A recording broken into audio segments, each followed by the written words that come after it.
नमस्कार दोस्तों, मैं आपका दोस्त पुनः उपस्थित हूँ आप सभी की सेवा में एक नया टॉपिक और एक नई औषधि लेकर के। दोस्तों, औषधि हर बार हम इसलिए बोलते हैं दोस्तों, क्योंकि आप जानते हैं ये जितने भी खाद्य पदार्थ होते हैं इस प्रकार के जो हमारी बीमारियों को दूर करते हैं, बस ख्याल क्या रखना होता है हमें कि उसका सदुपयोग हो। अति का न बोलता, अति का न चूप, अति की न धूप, अति की न छाँव, अति सर्वत्र वर्जयेत। जी हाँ दोस्तों, कहा गया है कि किसी भी चीज़ की जब अति हो जाती है तो अच्छा नहीं रहता है दोस्तों। ठीक वैसे ही जैसे हम कभी जाते हैं, नॉर्मली आपने देखा होगा कि धूप में जाते हैं, बहुत ज़्यादा धूप होती है तो नॉर्मली सभी के, या यूँ कहें हमारे मुंह से एक आवाज़ आती है, बहुत ज़्यादा धूप है यार, बहुत गर्मी है। ठीक वैसे ही बारिश बहुत ज़्यादा होने लगी तो भी सेम यही बात होती है, मतलब कि अति किसी को भी नहीं पसंद है। तो अगर हमारा मेन पर्पस अभी ये बताने का ये रहा दोस्तों कि अगर हम इन खाद्य पदार्थों का समुचित उपयोग करें, यानी कि सही मात्रा में उपयोग करें, तो हम स्वस्थ रह सकते हैं। इसीलिए हम हर बार आप सभी के लिए जो इन खाद्य पदार्थों को औषधि के रूप में बोल करके प्रस्तुत करते हैं, इसकी मुख्य वजह यही है कि हर एक खाद्य पदार्थ एक औषधि का काम करता है। बस हमें यूज करने आना चाहिए कि कैसे इस्तेमाल करना है। आइए आज के हमारे टॉपिक पर आते हैं, तरबूज। जी हाँ, आज की हमारी औषधि है दोस्तों तरबूज। हाल ही में हुए एक नए शोध के अनुसार यदि आप तरबूज का सेवन करते हैं तो इससे आपकी यौन क्षमता बढ़ती है। इसमें पाए जाने वाले तत्व आपके शरीर के ब्लड सेल्स पर अपना असर डालते हैं और इससे आपकी यौन क्षमता बढ़ती है। तरबूज हमारे पसंदीदा फलों में से एक है। इस फल को हमारे शरीर के लिए बहुत ही लाभदायक माना जाता है। तरबूज सर्दी के मौसम में नहीं बल्कि गर्मी के मौसम में होने वाला फल है। यह फल अन्य फलों से सस्ता है, इसीलिए इस फल को किसी भी वर्ग के व्यक्ति आसानी से खरीद सकते हैं। तरबूज की खेती भारत के सभी स्थानों पर की जाती है दोस्तों। इस फल की खेती नदियों के किनारे तथा रेतीली मिट्टी में ही हो सकती है। आइए अब हम जानते हैं तरबूज के आयुर्वेदिक फायदे और उपचार। तरबूज में 95.8% पानी पाया जाता है। इसमें 0.2% प्रोटीन होती है। इसमें चिकनाई की मात्रा 0.2% होती है। तरबूज में 0.3% खनिज लवण पाए जाते हैं दोस्तों। इस फल में 3.3% carbohydrate, calcium, phosphorus, vitamin A, thiamine, riboflavin एवं एस्कॉर्बिक अम्ल आदि पोषक तत्व पाए जाते हैं। आयुर्वेदा के अनुसार ऐसा माना जाता है कि तरबूज को खाना खाने के बाद ही खाना चाहिए। इस फल को खाली पेट नहीं खाना चाहिए दोस्तों। हमारे शरीर के लिए केवल तरबूज का ताजा फल ही लाभदायक होता है। कटा फटा व बासी फल खाने से हमारे शरीर को नुकसान भी हो सकता है। खाना खाने के बाद तरबूज को 1-2 घंटे पानी में डालकर काला नमक व मिर्च डालकर इसका सेवन करें, हमारे शरीर के लिए बहुत लाभदायक है। आयुर्वेदा के अनुसार तरबूज का फल ही नहीं बल्कि इसके बीज को भी हमारे लिए बहुत ही उपयोगी माना गया है।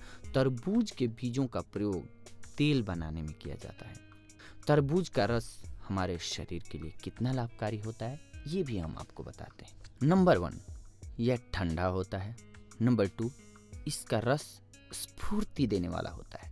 तीसरा, तरबूज का रस अत्यंत स्वादिष्ट होता है तथा पौष्टिक पेय है। ये तरबूज हमारे शरीर के कई दोषों को भी नष्ट करता है दोस्तों, जैसे पित्त, वीर्य, वात, कफ। हम बादाम के तेल की जगह तरबूज के बीजों का तेल भी प्रयोग कर सकते हैं। आयुर्वेदा के अनुसार तरबूज के औषधीय उपयोग। जी हाँ दोस्तों, अब हम आपको बताने जा रहे हैं तरबूज के कुछ अन्य बेनिफिट्स।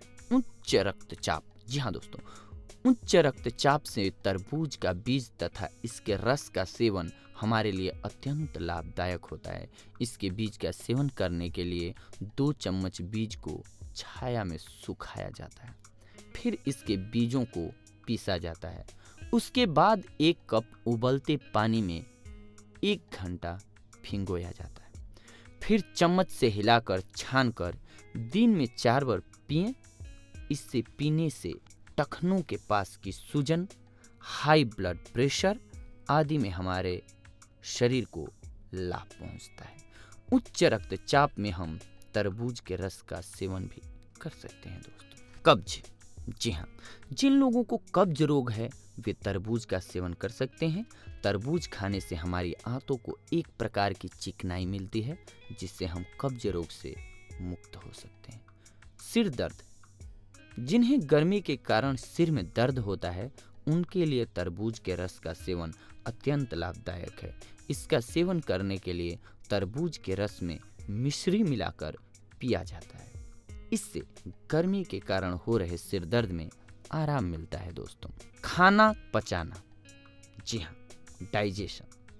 खाना खाने के बाद यदि आपका खाना हजम नहीं होता है दोस्तों, तो आप तरबूज के रस का सेवन भी कर सकते हैं।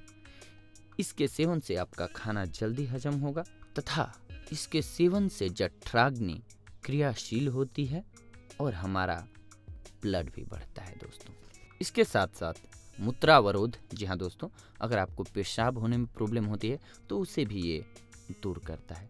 थकान, जी हाँ, अगर आप तरबूज का सेवन करते हैं तो आपकी थकान गायब हो जाएगी दोस्तों। पीलिया, जी हाँ, किसी मरीज को अगर पीलिया हुआ हो तो उसे आप तरबूज खिलाएं, वो जल्दी स्वस्थ हो जाएंगे। अगर आपको लू लगा हो तो भी तरबूज काम आता है दोस्तों। मसूड़े की बीमारी हो तो भी आपको तरबूज सहायक साबित होता है। रक्त वृद्धि, जी हाँ, तरबूज खाने से आपके शरीर में ब्लड की बढ़ोतरी होती है दोस्तों।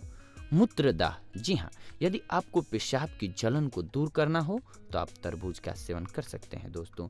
इससे आपके पेशाब में होने वाले जलन से राहत मिलेगी। ज्वर यानी कि बुखार में यदि आपको ज्वर है तो आप तरबूज के रस का सेवन कीजिए, आपको राहत मिलेगी।